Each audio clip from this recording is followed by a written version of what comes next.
June 18th, 1944. Camp Hearn, Texas. 6:42 a.m. The sun had barely crested the scrubby mesquite trees when the sound of grinding brakes cut through the morning stillness. A military truck, its paint chipped from long hauls across the American South, lurched to a stop in front of the processing yard.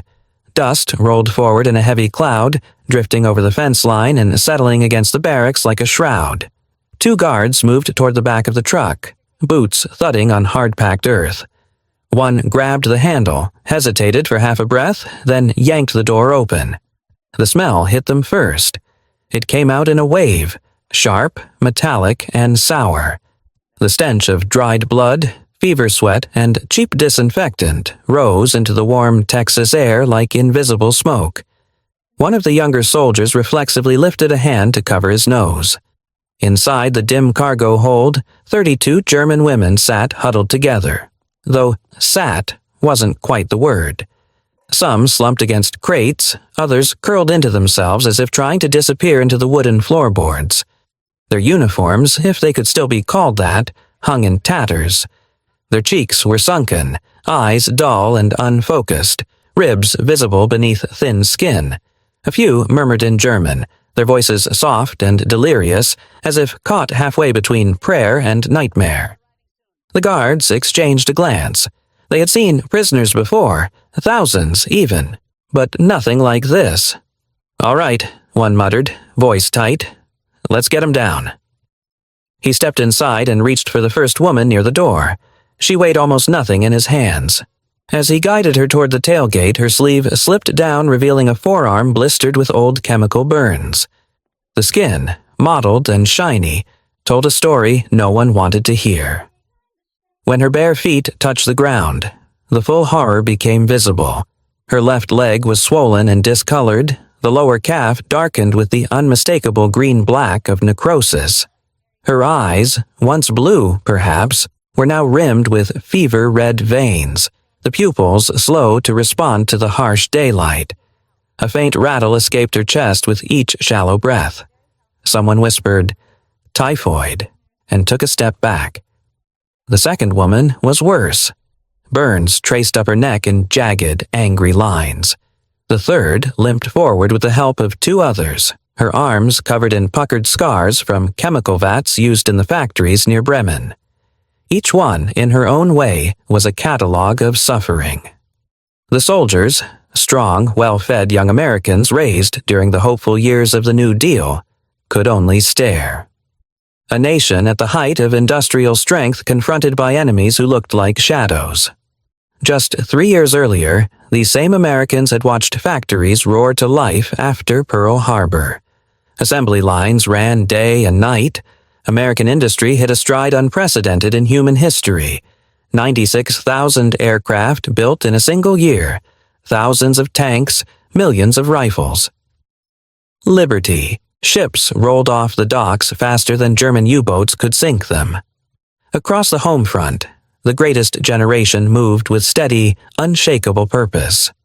Women, Rosie the riveter among them, filled the factories, welding steel, stitching parachutes, riveting bomber wings. Farmers produced record harvests. Kids collected scrap metal in school drives. Church bells rang whenever a local boy came home on leave. Newspapers declared that America was the arsenal of democracy, and few doubted it. Even in Texas, far from the roaring coasts, oil fields pumped endlessly, and the trains that crossed the plains did so with the confidence of a country certain of its mission. And now, here at Camp Hearn, America's might stood face to face with the results of a collapsing enemy system. One guard, Sergeant Miller, had a brother fighting in France. He had imagined German soldiers as iron-willed, square-jawed fanatics. But the women stepping off the truck looked nothing like the propaganda posters. One girl, no older than 19, stumbled on the last step. Her knees buckled and she fell into Miller's arms. He caught her instinctively. Her skin burned with fever. For a fleeting moment, she seemed to think he might strike her. She flinched violently, raising an arm to shield her face. "No, no one's going to hurt you," Miller said, surprised by the softness in his voice. She didn't seem to understand the words, but something in his tone calmed her. Her arm lowered. Her breath steadied. Behind her, the rest of the group began to shuffle forward. Some limped, others dragged their feet. A few had to be carried. Each step they took seemed to widen the distance between the world they came from and the world they had just entered. One of the guards muttered, "My God, what happened to them?" The truth was written across their bodies. Years of malnutrition, brutal working conditions, untreated infections, burns from chemicals used in wartime production. This was the human cost of Germany's collapsing war machine. And yet, in the backdrop, Camp Hearn looked like a different planet entirely. Clean water, predictable meals, medical staff, open sky, order, stability. A place built not for vengeance, but for custody. Under rules America insisted on upholding even in war. The contrast struck everyone present. A powerful, confident America. Meeting an enemy so depleted, the word enemy hardly seemed to fit. Major Robert Hall, summoned to the yard, arrived just in time to see a fourth woman faint as her boots hit the dirt. His face tightened, not with anger, but with the grim recognition of a doctor who had seen too many broken bodies too far gone. He knelt, checked her pulse, then looked up at the guards. "Get them inside," he said. "All of them. Now." But even as the soldiers moved to help, one thought echoed through the yard, a question none of them dared speak aloud. How could a mighty nation at war be expected to uphold mercy when the enemy arrived already half dead? The women were still trembling when they were brought into the medical barracks. Despite the Texas heat, many shook as if chilled to the bone.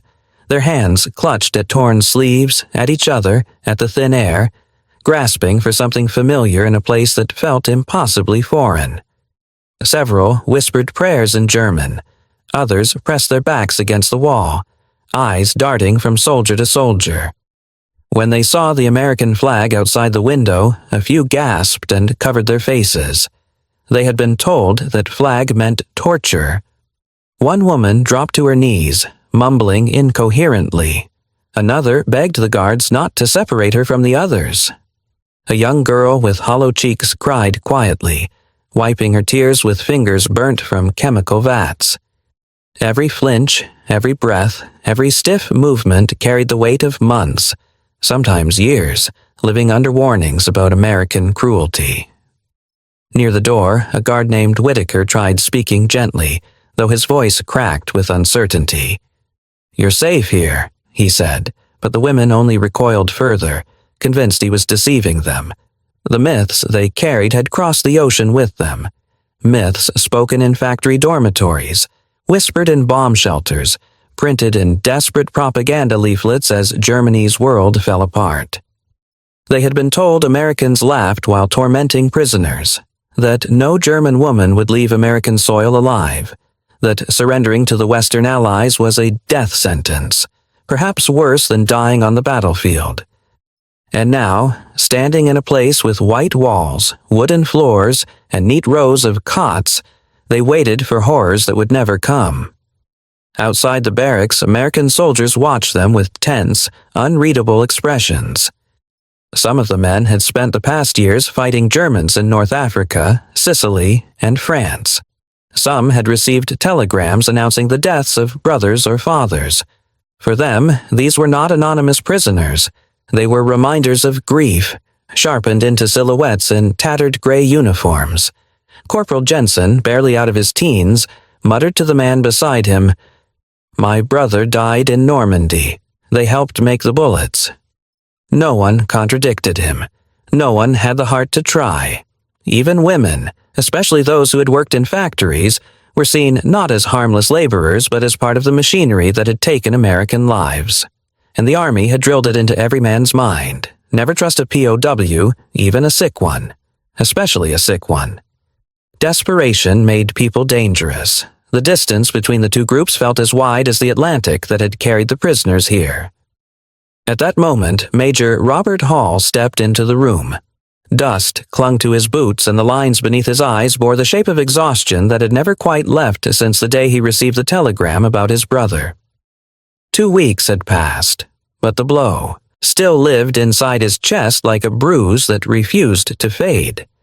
He paused just inside the doorway, taking everything in. The prisoners pressed against the far wall, the guards standing stiffly nearby, the sharp smell of antiseptic clinging to the air.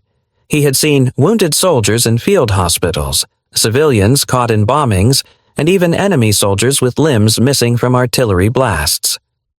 But nothing in his medical career had prepared him for the sight of 32 terrified women who looked as though they had not tasted comfort in years. Hall approached the nearest woman slowly. She flinched and shielded her face as though expecting a strike. He stopped, hands open, palms visible. "Ich bin Arzt," he said quietly. "Doctor, I'm here to help." The woman stared at him through eyelashes crusted from fever. Her breathing hitched, then steadied. One trembling hand lowered an inch. Another woman behind her watched the exchange with wide eyes, as if trying to decide whether this moment contradicted everything she had been taught.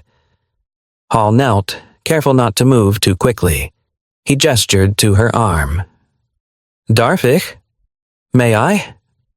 After a long moment, she extended it. The skin was mottled, cracked, and marked by burns from industrial chemicals. Someone had wrapped it with strips of cloth torn from a uniform, the makeshift bandage stiff with dried pus. Hall touched the edges gently, feeling her wince beneath his fingers.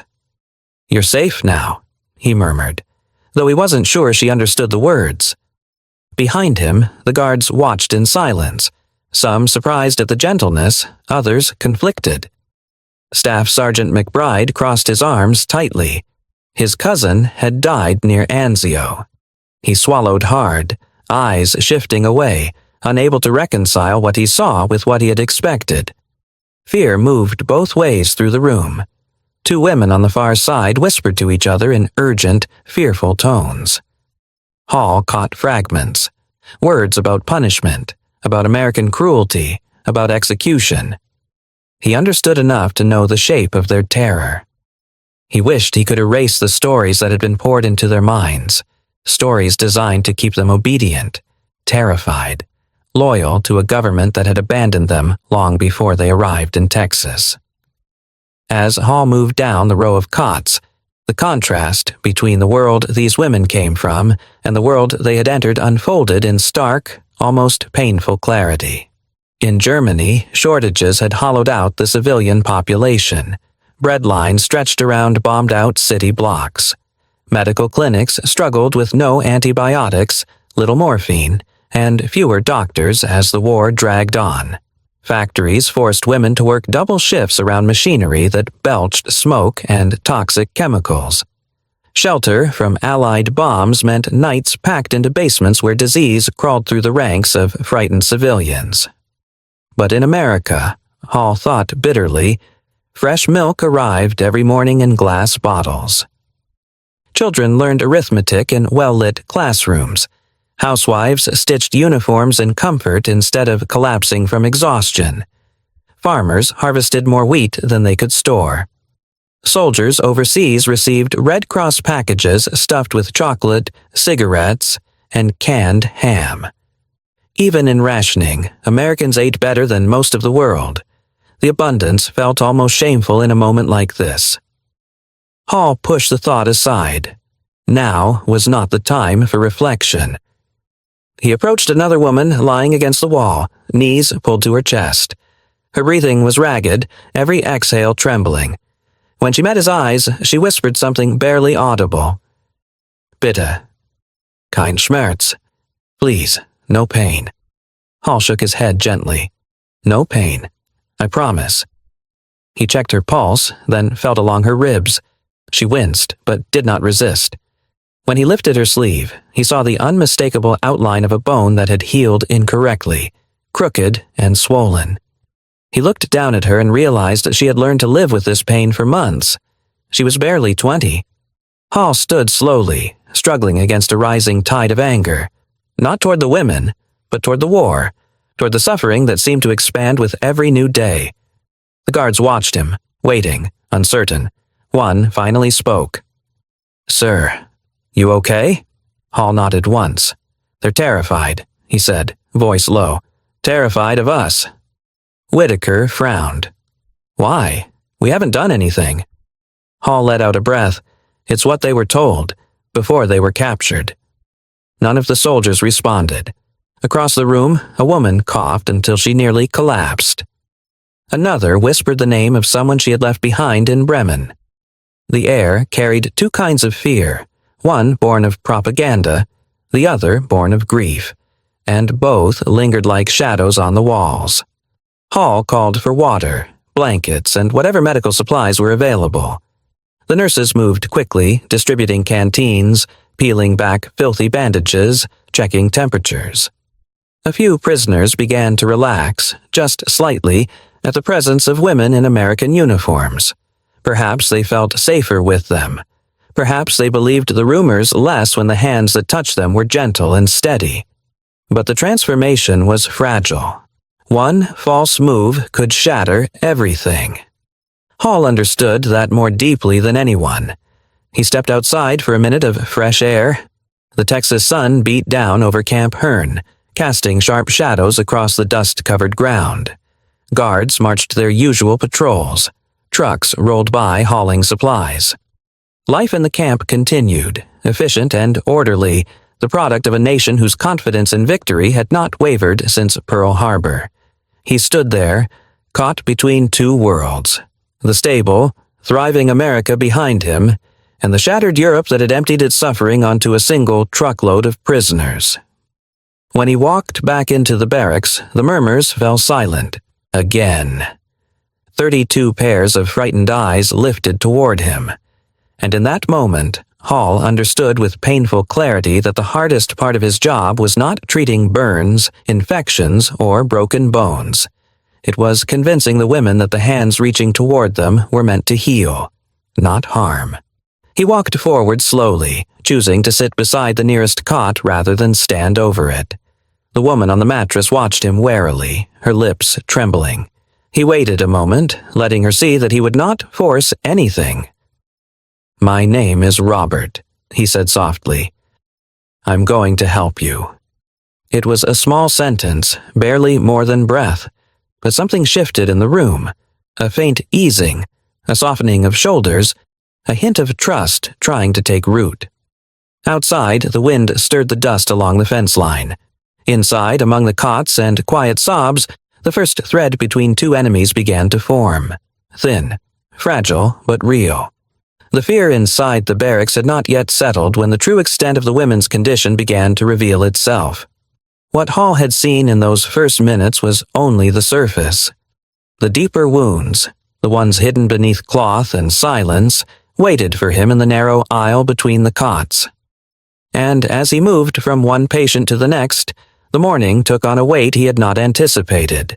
He had expected malnutrition, exhaustion, maybe untreated fractures. He had not expected the numbers to be so staggering, or the damage so intimate. He approached the first cot with a clipboard in hand, though he barely used it.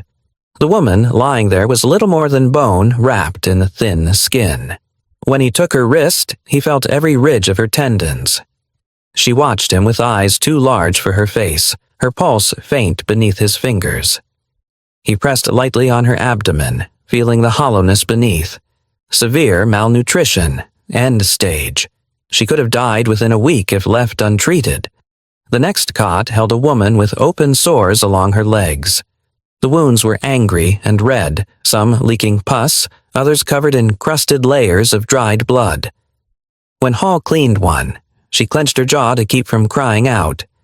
18 of the women, he would discover, carried similar wounds. Months of standing in damp factory floors, followed by weeks in cramped transport trucks without proper bandages, had turned manageable injuries into festering infections. He moved methodically, refusing to rush, though each discovery tightened something deep inside his chest. At the third cot, he met a young woman with a faint fever and a fast pulse. When he touched her neck, he felt the swollen lymph nodes. signs of infection. As he checked her breathing, he noticed the faint mottling beneath her ribs. Blood poisoning, early sepsis. She would need immediate treatment if she were to survive. She tried to speak, but only a rasp escaped her throat. 7 women showed similar signs: skin hot to the touch, breath shallow, eyes glassy with fever. Hall made notes with blunt precision. Without antibiotics, half of them would not make it through the week. Then he reached a corner of the barracks where 4 women lay close together. Their bodies were frail, but their hands rested protectively over their stomachs. It took only a moment for Hall to understand. They were pregnant, every one of them. Their bellies small but unmistakable. When he asked gently in German how long, the answers came in hesitant whispers. 5 months, 6 months, nearly 7. None had received prenatal care. Their faces tightened when he pressed below their ribs and he could feel the strain on their systems. In their condition, pregnancy was not just dangerous, it was life-threatening. He paused at the 4th woman, noticing how she winced with every breath. When he reached for her wrist, she whispered something he could barely hear. He leaned closer. "Bitte, das Baby. Please, the baby." Her plea settled heavily into the quiet air. Hall continued, but each step grew more difficult. At the far end of the row, he reached a woman with her right hand wrapped in layers of filthy bandages. She held her arm close to her chest as though cradling a fragile thing, afraid it would fall apart with the wrong movement. Hall spoke softly, asking if he could see the injury. Her eyes filled with panic. She shook her head violently, then slowly relented, allowing him to sit beside her. He worked carefully, unwinding the stiff cloth. The first layer peeled away with a sour smell that caused nearby nurses to turn their faces aside. The second layer came loose with a sticky pull. The third revealed patches of blackened skin. Hall lifted the final strip. The hand beneath was nearly gone. The infection had eaten through flesh and muscle. The fingers were little more than shriveled remnants. Hall froze. The bandages slipped from his fingers and fell soundlessly to the floor. For a long moment, neither moved. The woman stared at him with quiet acceptance, as if she had known what lay beneath long before he did.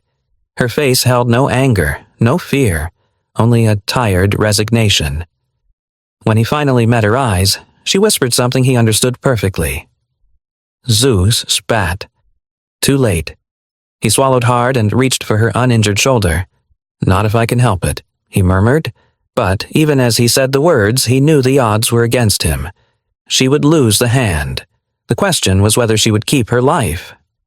Hall stepped back, breathing slowly, trying to steady himself. He looked at the row of cots, the sunken faces, the trembling limbs, the haunted eyes, and felt the enormity of what had been done to these women long before they reached American soil. He had treated wounded American soldiers in Italy, men broken by shrapnel and gunfire. But those men had been fed, clothed, cared for. They had received the best medicine available, even under fire. And when they became prisoners of war, the United States treated them according to Geneva Convention standards, even at great expense. He thought of the meals served at Camp Hearn: hot stew, thick bread, coffee, vegetables. 3,000 calories a day, sometimes more. Soap issued weekly. Clean uniforms, laundry rotations, sick call every morning. A small wage for labor. It was not luxury, but it was dignity. And here stood the contrast. While the United States upheld the rules of war with discipline and pride, these women had been brought from a system that had discarded them.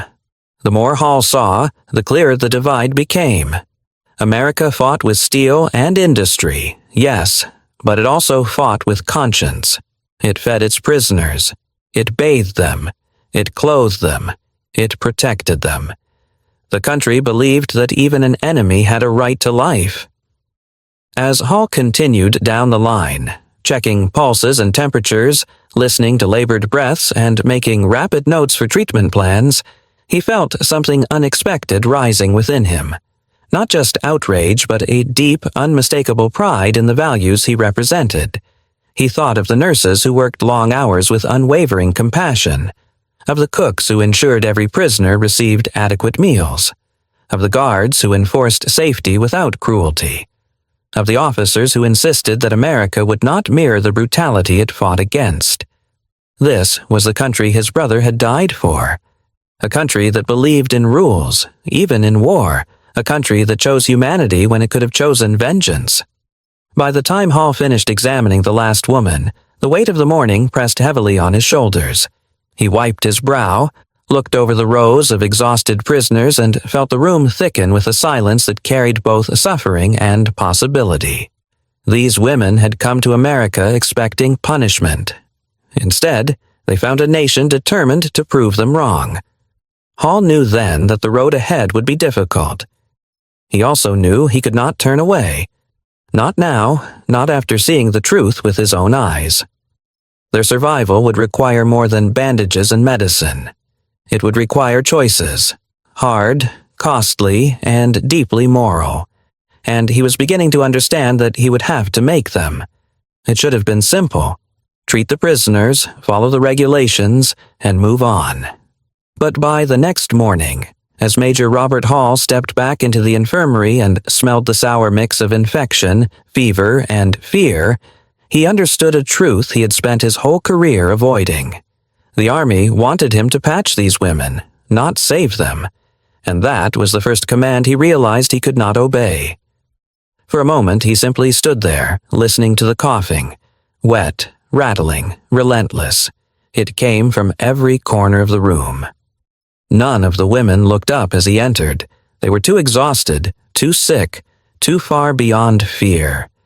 And somehow, that quiet resignation struck him harder than any of the horrors he had uncovered the day before. Lieutenant Hannah Lewis approached him with a clipboard clutched to her chest. "Major," headquarters replied. He didn't need to read the telegram. He could see its verdict in Hannah's eyes. "No transfers," she said. "Minimal treatment only. We're not authorized to use advanced resources on prisoners. Those are the orders." Hall exhaled slowly as if trying to release the weight pressing on his ribs. The previous day's examinations had flayed him open. Now the Army was asking him to stitch himself shut again. "Minimal treatment," he repeated softly. "They won't survive minimal treatment."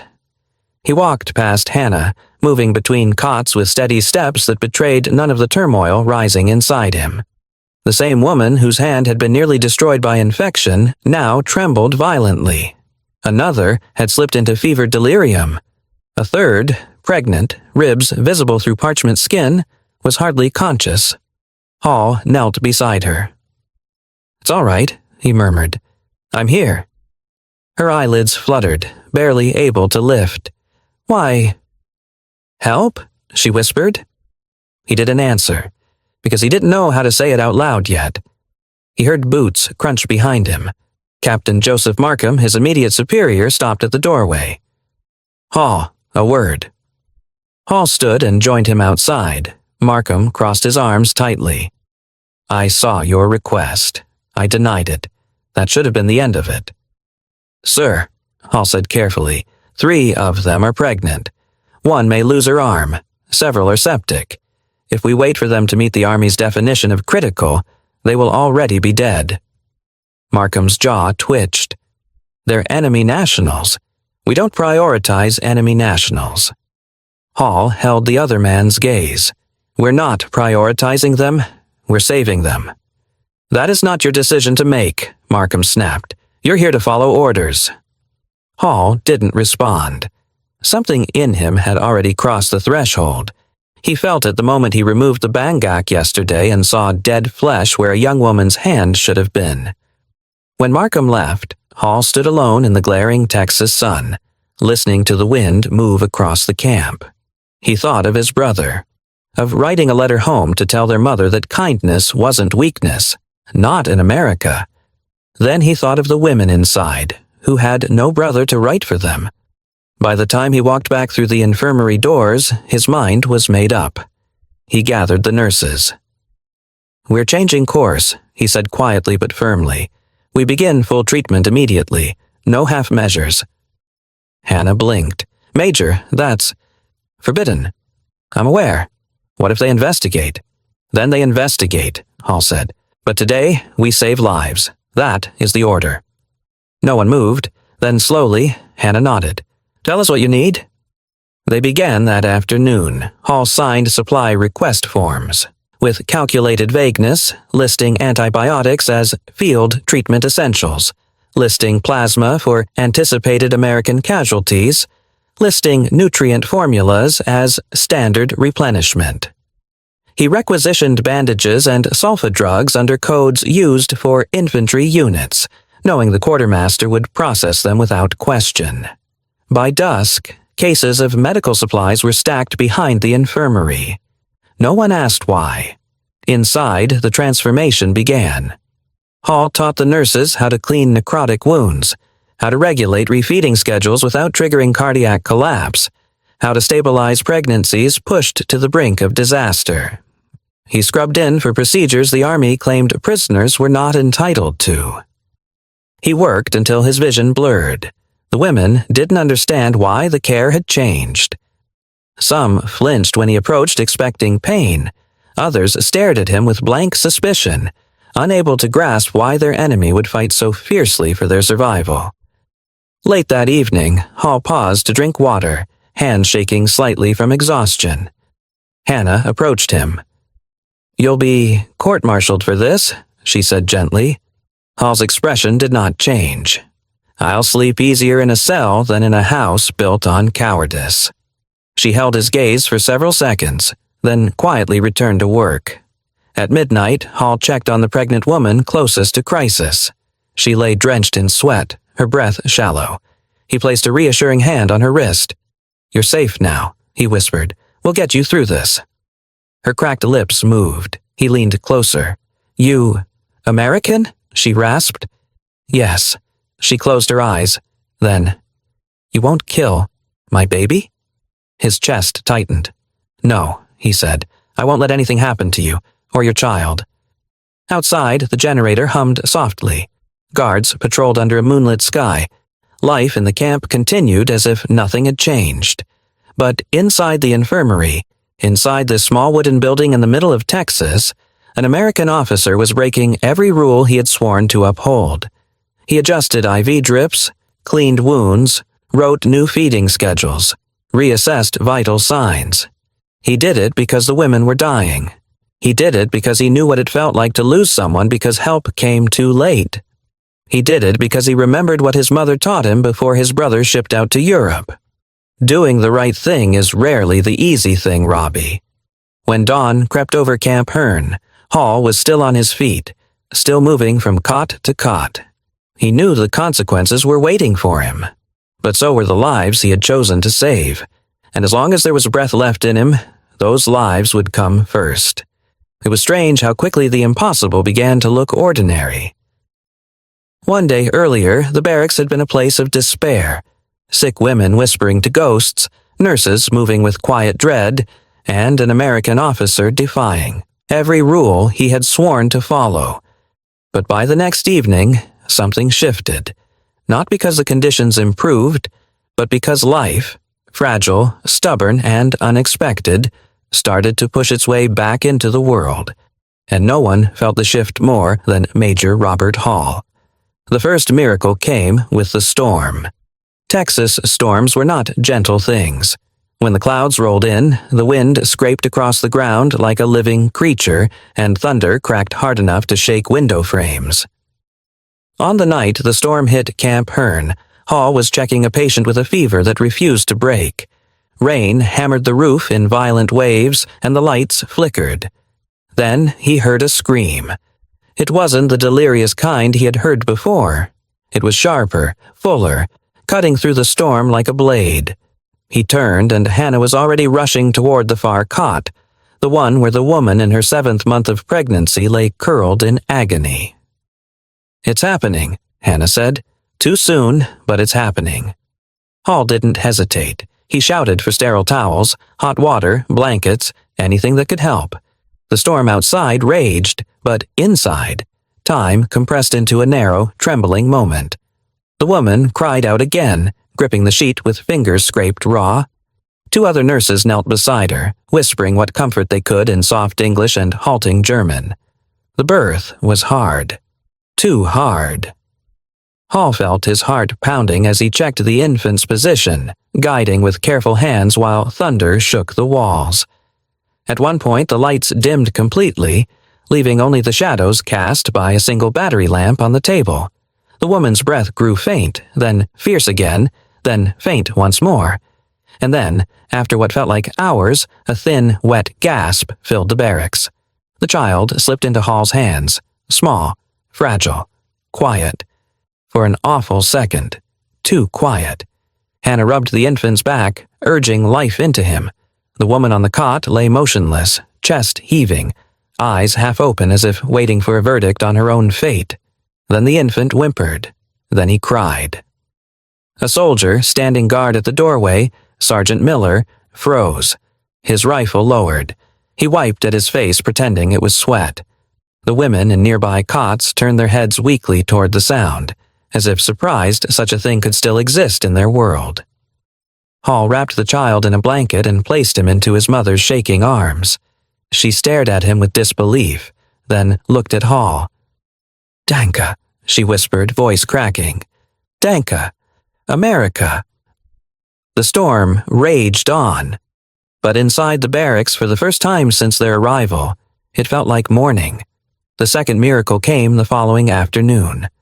Hall was checking on the woman whose hand had nearly been eaten away when she had been brought in.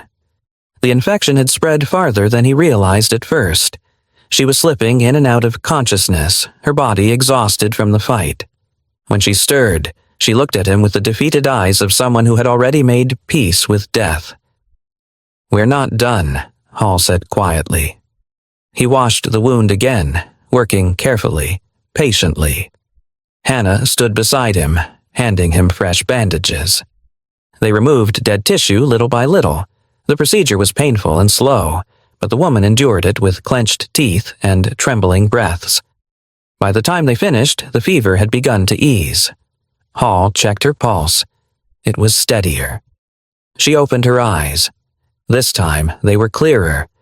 She stared at him for several seconds, then mouthed the same word the mother had spoken the night before. "Danke." Hall didn't respond.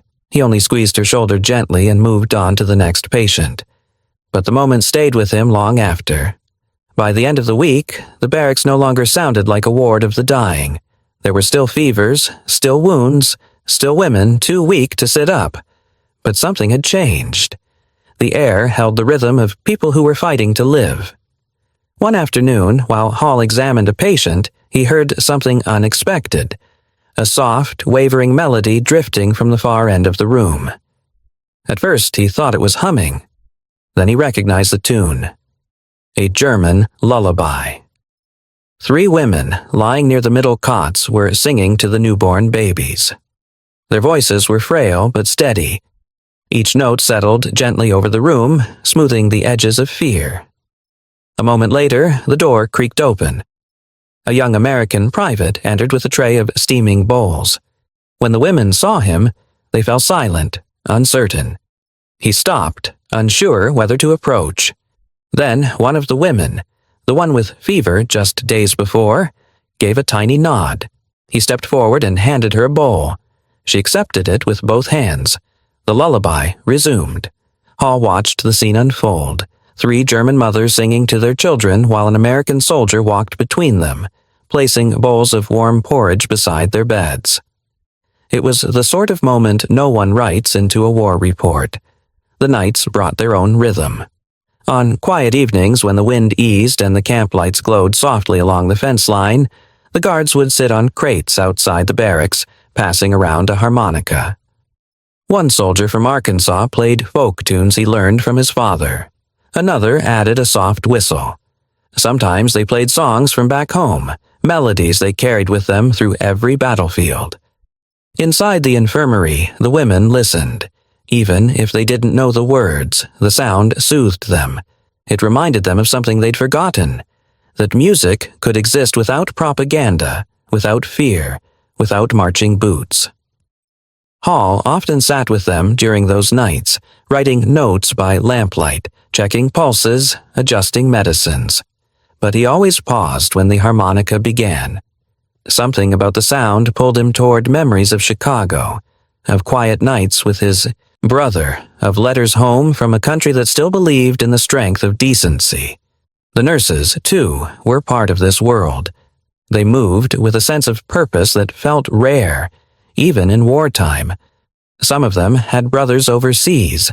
Some had lost friends in the Pacific.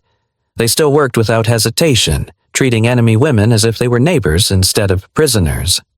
They called themselves the Girls in White, like so many wartime nurses before them. Hall watched them and felt a faint but steady pride. They represented the country in a way that statistics and factories never could.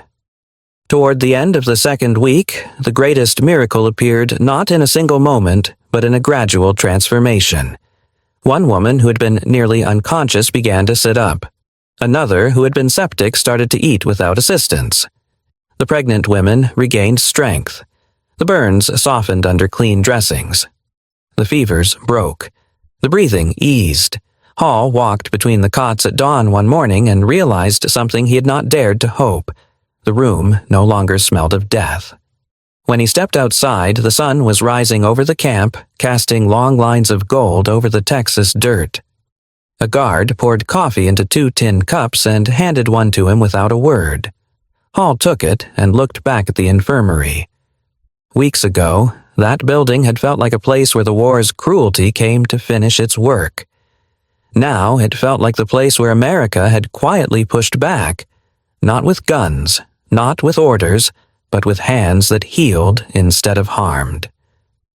And for the first time since his brother died, Hall felt something he hadn't felt in a long time, a sense that the country he served still knew what was right.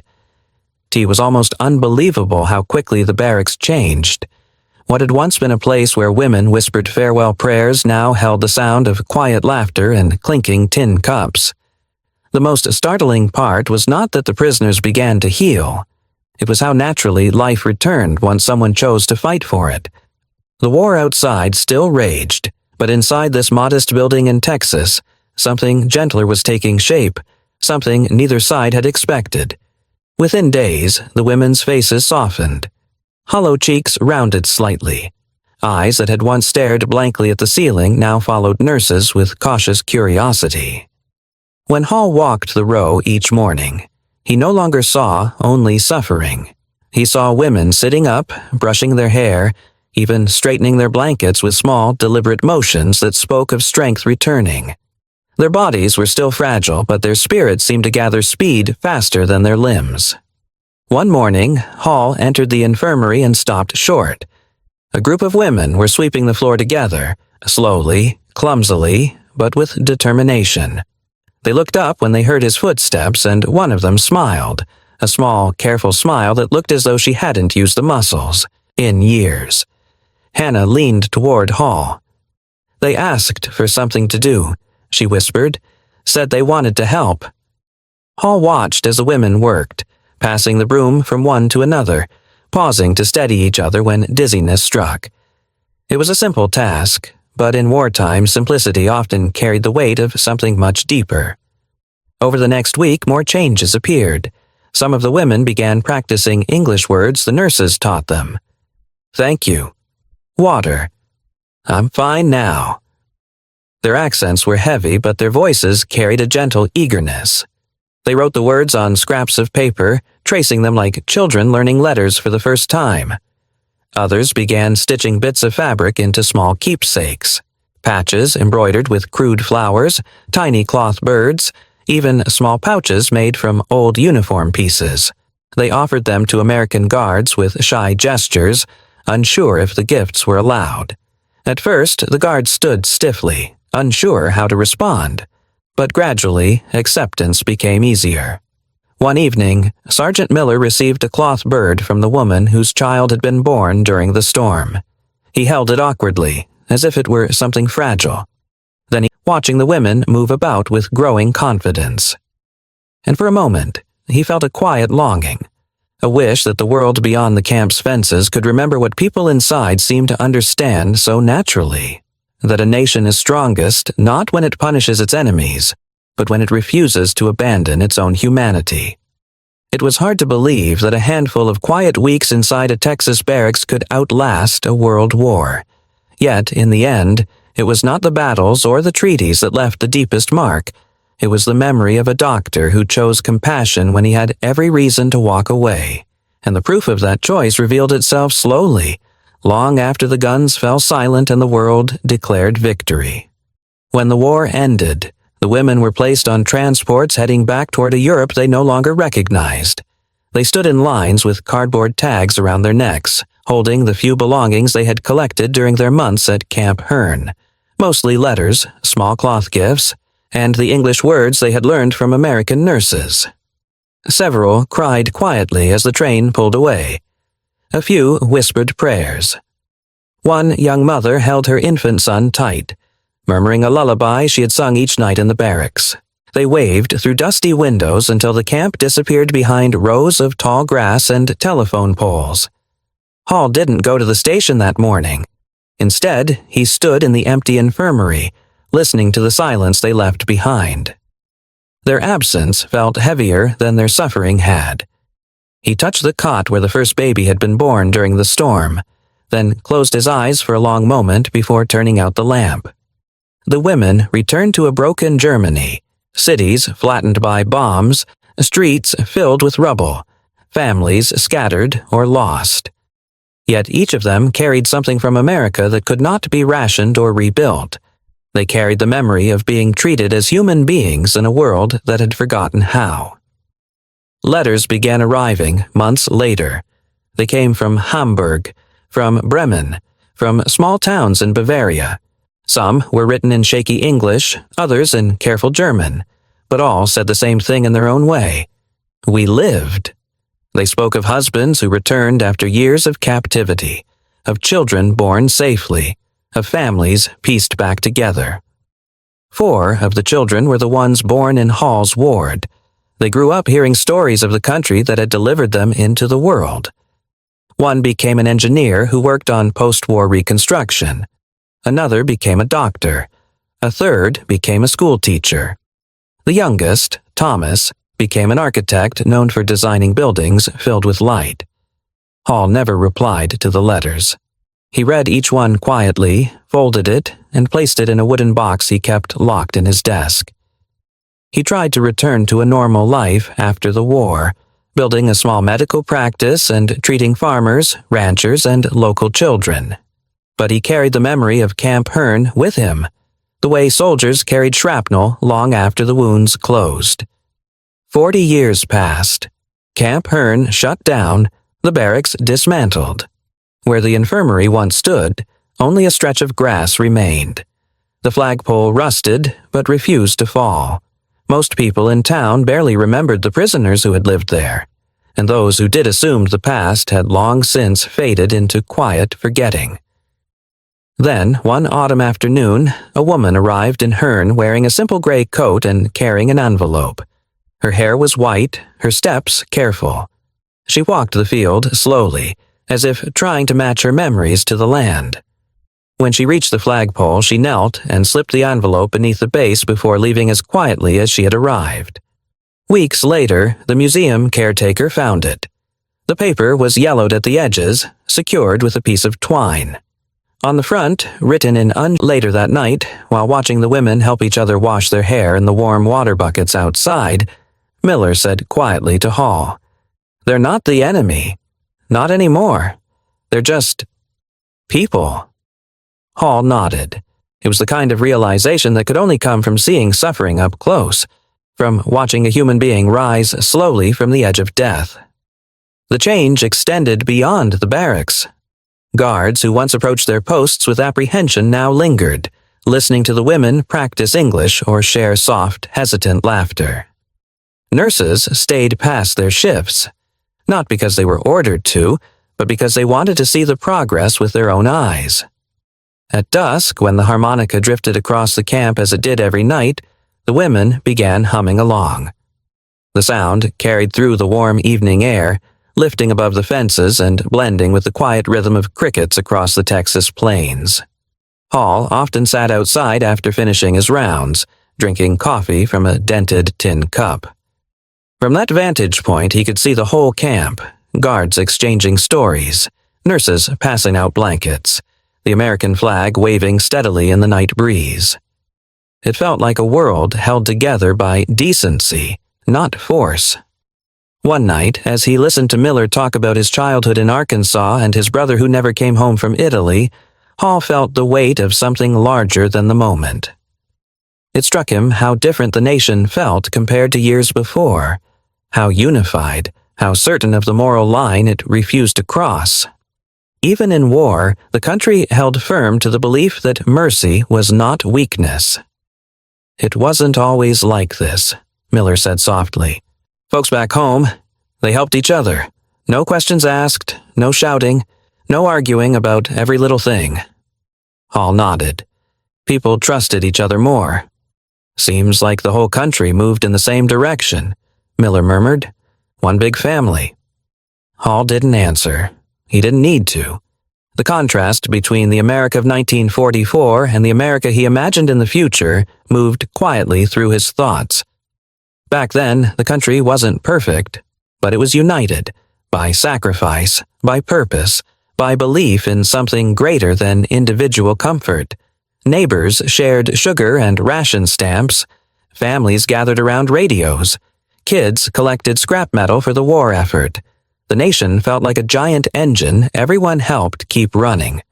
And here, in this Texas camp, that older America still lived, visible in the smallest gestures. A guard lifting a recovering woman into a chair, a nurse teaching a foreign mother how to hold her newborn, a doctor breaking rules to save lives because he could not imagine doing anything else. One afternoon, as Hall walked past the barracks, he overheard two prisoners speaking softly in German. They were not talking about fear or hunger. They were discussing what they would do once they returned home, what they would rebuild, whom they hoped to find still alive. Their voices carried hope, not despair. It was then he understood something simple but profound. These women were no longer symbols of the war. They were symbols of what could survive it. The transformation was not only theirs, it belonged to the Americans who had chosen compassion over anger, duty over resentment, mercy over fear. Hall stood at the door of the infirmary as the sun set behind him, watching the women move a piece of twine. On the front, written in unsure English, were the words, "For Major Robert Hall, the man who saved our mothers." Inside were 3 faded photographs. Each showed a German woman standing in front of a modest home in Bavaria, smiling, gray-haired, dressed in simple clothes. On the back of the first photo was a message, "I live because he cared." On the second, "America showed me mercy." On the third, "Please tell his family, he saved us." The letter beneath them was longer. It came from the youngest of the original prisoners, the one who, as a girl, had learned her first English word from an American nurse. She wrote, "Major Hall, we do not know who will find this letter, but we leave it here because this is the place where our new lives began. In America, we were not only saved, we were treated like people at a moment when we believed we no longer deserved to live. You once told us, mercy is never wasted. You were right. 3 of us lived more than 70 years because of your mercy. Each year, on the day we left Herne, we lit candles and told our grandchildren, 'Remember America, a country strong enough to show kindness. If anyone reads this, please tell your country that we are grateful. We never forgot.'" The caretaker folded the letter with trembling hands. When Hall's family eventually received the photographs and the note, his daughter wept. His son placed the letter beside the old wooden box filled with decades of unopened memories. And, standing at the quiet field where the infirmary once stood, the caretaker whispered words that no one else heard. "History remembers nations by the wars they win, but humanity remembers them by the lives they save." In the rustling Texas grass beneath the empty sky, it felt as true as anything ever spoken.